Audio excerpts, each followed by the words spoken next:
Kalau facialnya itu dilakukan tidak terlalu dalam, itu dia bisa membantu menyembuhkan jerawat karena dia kan Hmm. ngebuang sel-sel kulit Mm-mm, mati yang mm-mm, berpotensi numpuk di lubang-lubang mhm, pori-pori mhm. yang di mana rambut tumbuh itu.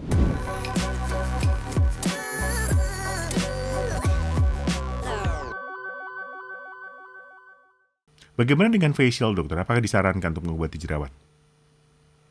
Sebetulnya gini, eh, kalau facialnya itu dilakukan tidak terlalu dalam, itu dia bisa membantu menyembuhkan jerawat karena dia kan Hmm. ngebuang sel-sel kulit Mhm, mati yang mhm, berpotensi numpuk di lubang-lubang mhm, pori-pori mhm, yang di mana rambut tumbuh itu.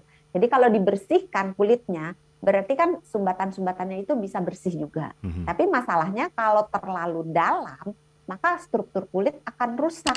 Dan kalau dia pengelupasan kulitnya terjadi terlalu dalam, maka jerawatnya itu malah tambah parah. Jadi hati-hati, Oke. boleh dikelupas kulit matinya, tapi jangan dalam-dalam dan jangan sering-sering. Jangan In- sering-sering itu berapa? Sebenarnya tergantung kulit sih, karena kita punya kulit kan ada yang namanya lapisan luar, ada yang namanya lapisan tengah, ada yang namanya lapisan dalam. Yang Mhm. lapisan luar itu kita kenal dengan epidermis. Epidermis setiap orang tuh tebelnya beda-beda.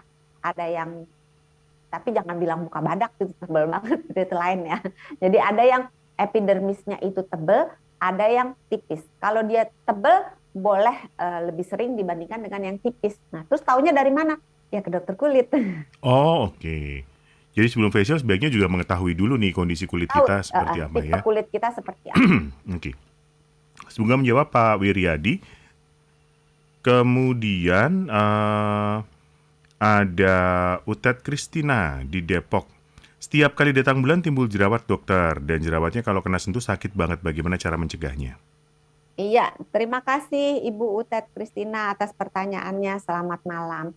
Memang tadi seperti yang sudah disebutkan, perubahan hormon itu bisa memicu timbulnya jerawat. Kalau pada remaja, perubahan hormon terjadi ketika mau akil balik, Mhm, jadi mhm, masa-masa gejolak hormonnya hebat.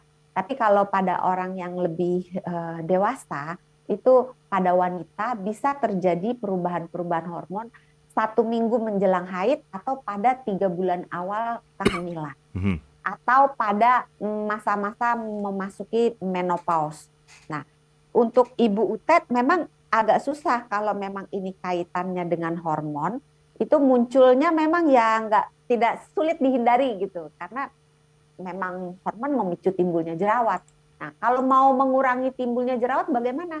Lakukan tindakan kan tadi empat faktor kan.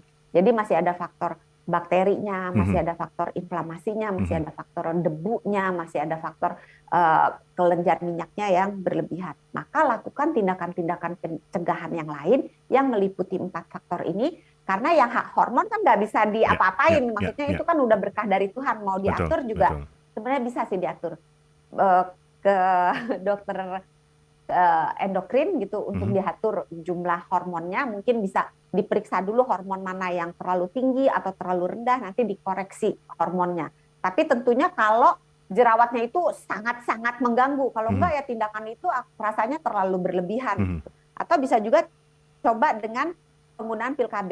Nah, kalau yang tadi 4 faktor itu ya tinggal misalnya nih debu dan kotoran, ya berarti harus lebih rajin cuci muka. Ya. Tapi rajin mencuci muka tidak sama dengan lebih sering mencuci muka. Jadi terlalu sering cuci muka, Mas Daniel kayaknya udah bingung nih. Mhm, Terlalu sering cuci muka itu menyebabkan muka menjadi lebih kering.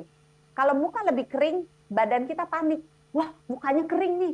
Ayo beri minyak lebih banyak lagi untuk membasahi wajahnya, untuk melembabkan wajahnya. Maka produksi minyak ditingkatkan. mhm. Nah, padahal produksi minyak yang meningkat merupakan salah satu faktor dari timbulnya jerawat. Jadi cuci muka 2 kali sehari.